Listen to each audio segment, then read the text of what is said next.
Magandang umaga po sa inyong lahat. Ngayon po ay araw ng Lunes at nandito na naman po ako para magbigay sa inyo ng libre or free reading or general reading. No? Kung mapapansin nyo po, wala po ako sa aking studio. Ako po ay nasa sasakyan ko kasi coding po ako. Kailangan ko pong maagang umalis ngayon. Pero sabi ko nga po sa inyo, ang commitment ko po sa inyo ay bonggang-bongga. Kaya ito po, no, kahit nasaan po ako ay magbibigay sa inyo ng free reading. Ayan. So, tingnan po natin ano po kaya ang makikita natin sa mga oras na to, no? Sige, simulan po natin. Pili po ako ng 20. 1, 2, 3, 4, 5, 6, 7, 8, 9, and 10. So, ito yung first 10. Dito naman yung isa pang 10. 1, 2, 3, 4, 5, 6, 7, 8, 9, and 10. Okay. Itabi muna po natin ang hindi natin nabunot. Teka. Ito na lang. Okay. Isa muna po gagamitin natin ang Tarot of Life talaga, no? Ito na lang po ako ng baraha para sa inyong lahat. Diyos ko, ganyan ko kayo kalab. Talaga lang. No? Talagang lahat gagawin ko para sa inyo. Mabigyan ko lang kayo ng free reading kahit nasaan ako. Nakita nyo, nagdala pa ako ng table para mabigyan ko po kayo ng free reading. Okay, what is our first card? Our first card is panic, no? May panic po siyang nararamdaman sa mga oras na to. I don't know bakit merong pagpapanik sa side niya, pero tingnan natin, ano? So, etong mga kaibigan ni Chabilitang Palaka o itong kaibigan ni Palaka ay talagang nagse-celebrate, no? Sa parang feeling niya ay panalong-panalo siya sa mga sitwasyon, no, na nasa kanya, pero deep inside, yun lang ang alam ng mga barkada nila, no? Pero hindi po nila alam ng mga kaibigan nila na deep inside po ay walang direksyon yung samahan nila, oh. Very malungkot po sila sa totoong buhay. As a matter of fact, yung person nyo po ay naging haggard at tumanda yung itsura. Or parang medyo naging dugyot, no? Kasi to be honest with you, nung nasa iyo to, inalagaan mo to ng sobra, no? Inalagaan mo to ng sobra, binihisan mo to, sobra mo tong inalagaan, inayos, binihisan, talagang pero ngayon masasabi ko na na siya, no?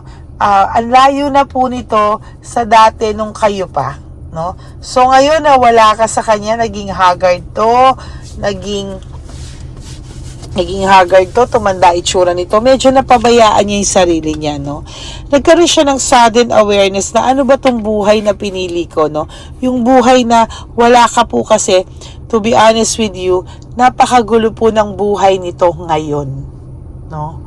Hindi niya man po aminin sa'yo because this person, yung person mo, kilala mo yan, di ba? Very ma-ego, very ma-pride. Kunwari, pinaninindigan niya yung nangyari sa kanya, pero somehow, he's searching for purpose, no? Ano daw ba talaga yung purpose niya sa buhay? Ano daw ba talaga, wala ka na ngayon sa kanya, so, ano daw ba talaga yung mangyayari sa kanya? Hindi niya alam, no? Nabigla po siya sa lahat-lahat ng nangyari, hindi niya pinag-isipan, akala niya masaya, pero, ngayon, nagsisingki na sa kanya, yung realidad na wala ka na sa kanya, no?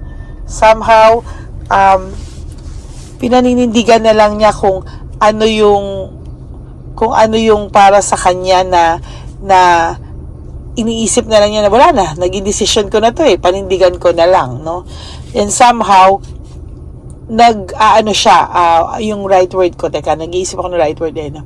Naninindigan siya sa mali, parang naninindigan na siya kasi wala na siyang choice, that's it, wala na siyang choice, no? Parang nangyari na yung lahat ng dapat na hindi nangyari, so, yan na lang ang ano niya talaga. Then there's this distraction. Distracted po ang person nyo sa buhay niya ngayon, ano? Sa lahat po ng parte ng buhay niya, he is distracted, no?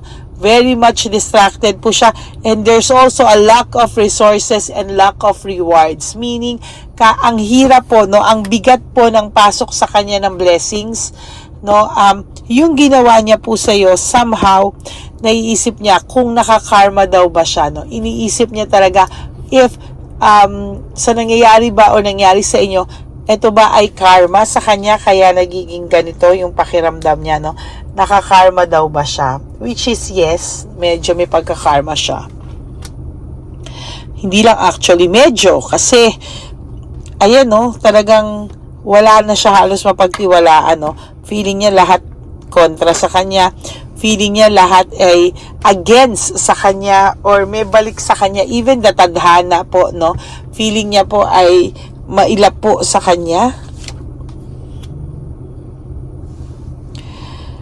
Meron po siyang difficult decision sa buhay niya na kinailangan niyang gawin, no? Kaya po ito ay kahit papaano somehow nakapag-derive or nakapag-ano po siya sa maling decision, no? Hindi po natin masabi pero napakamaling decision po yung ginawa niya po sa iyo. Napakasaklap po ng ginawa niya, no? Napakasaklap po talaga ng nangyari sa kanya after po na mawala ka po sa taong to. Parang somehow na siya, na nawalan ng passion, nawalan ng motivation sa buhay. Parang go with the flow na lang po ang tao na to. Yan, no? Overwhelmed po siya sa mga bagay-bagay. Parang ginibap na lang niya na bahala na, come what may na lang. Ayan, no? Come what may na lang daw po, Then, there's this lack of commitment. So, kung iniisip nyo po, masaya sila ni Chabilita, kung iniisip nyo po na okay sila, hindi po sila okay. There's lack of commitment, there's greediness, nagigreedyhan lang po sila, possessive sila sa isa't isa. Why? Because meron lack of trust, laging may doubt, no? Kasi alam nila na manloloko silang pareho, kaya sila po ay parang nagsisindakan, no? Parang yung relationship nila ngayon is based sa sindakan, ano? Unang masindak talo, parang gano'n, no? Unang matakot, no? May hawak ko kasi, may ganyan ako. Parang yung relationship nila is not the typical situation na kainggitan mo, na masaya, na in love, hindi po sila gano'n, ano? It's all about drama. To be honest with you, it's really all about drama. Mas maayos ka po nang wala tong person na to. As a matter of fact, maayos ka po na wala siya sa buhay mo. Mas okay po na wala itong taong to sa buhay mo. May abundance, prosperity, security na parating sa'yo. Mas maganda po na out na ito sa buhay mo. Why? Because this person, mabigat po ito, no? Mabigat dalhin, mabigat yung aura. So, technically, napakasaya mo po na wala na siya sa buhay mo. There's this security and conservation. Meron po siyang napapala dito sa isang babae na to, no? Na kahit papano ngayon, no? Pinagmamalaki nila na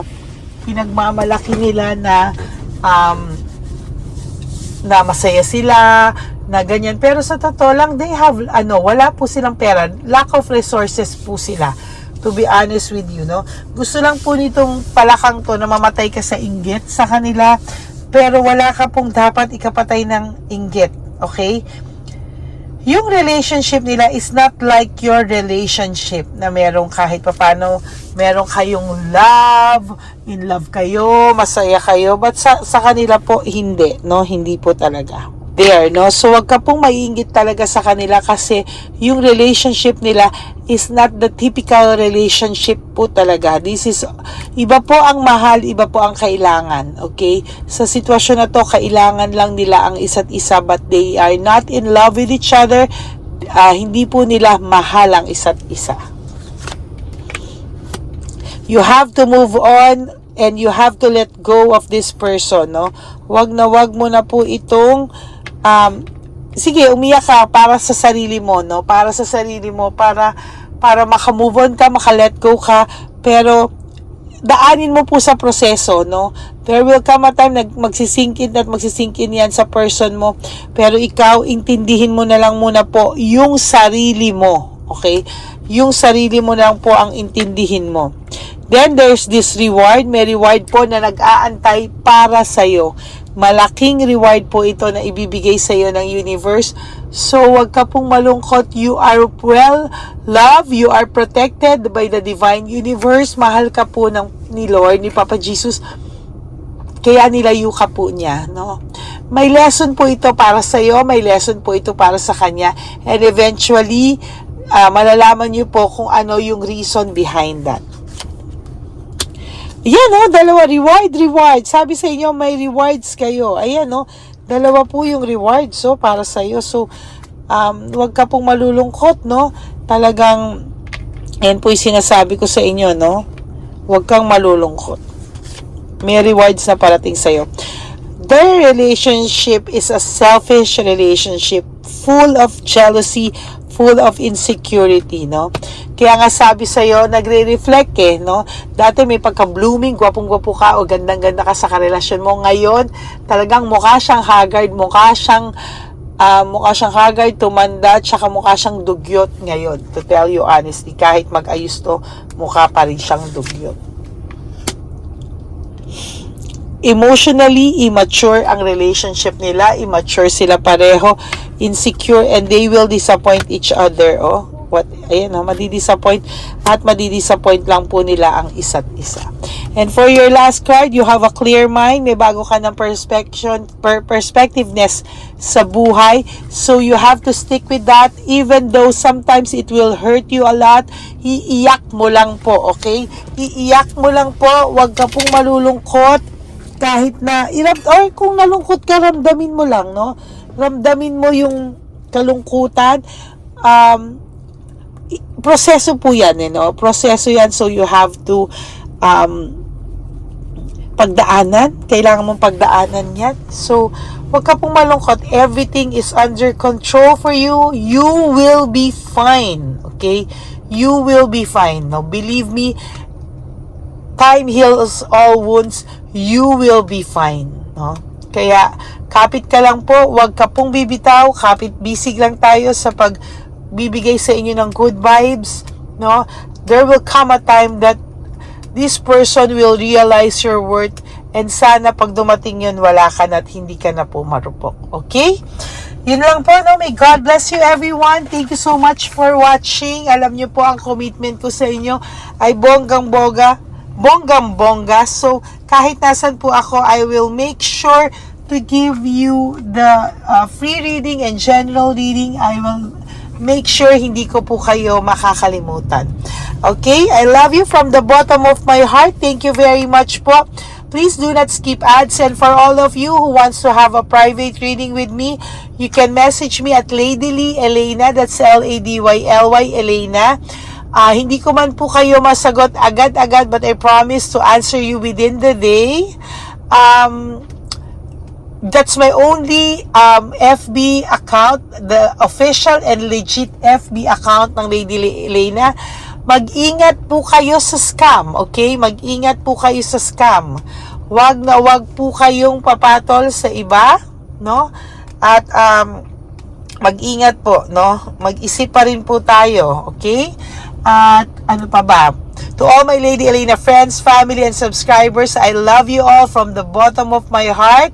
May God bless you. Mag-ingat po kayo. And I will all see you again on my next video. My next free reading and general reading. Yan. Total, maaga pa naman. Baka maybe I can do another one and just upload it later. No? So, maraming salamat po sa inyo, ha? Huwag pong malulungkot, kapit bisig, and let go and let God write your love and life story. Life is short, don't make it shorter, okay? I love you, everyone. God bless you, and may you have a very happy day ahead of you. God bless you. I love you. Bye.